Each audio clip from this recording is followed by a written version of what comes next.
ណាស់ទៅឬពើប្រលឹងដេញប៉ុណ្ណឹងស្រីខាងនឹងបងដេញស្នេហាទេណានួនល្អ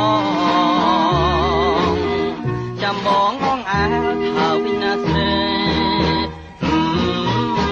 ឲ្យស៊ូទ្រាំមិនដេចទៅបារូពើដោយការីថ្មី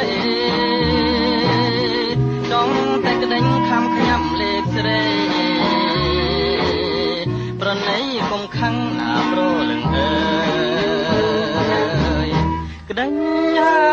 យច្របាច់អងអាលសាច់ថាភ្លេងអ្វីអស់ហើយ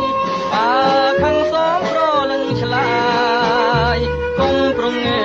យមិនតាយមិនចេញវាចាបងមិនមែនក្ដេចសុំឡាប់ទេក្ដេញនេះស្នេហ៍អស់ពីចិនដាក្ដេញថាវិញឲ្យស្រីចាំថា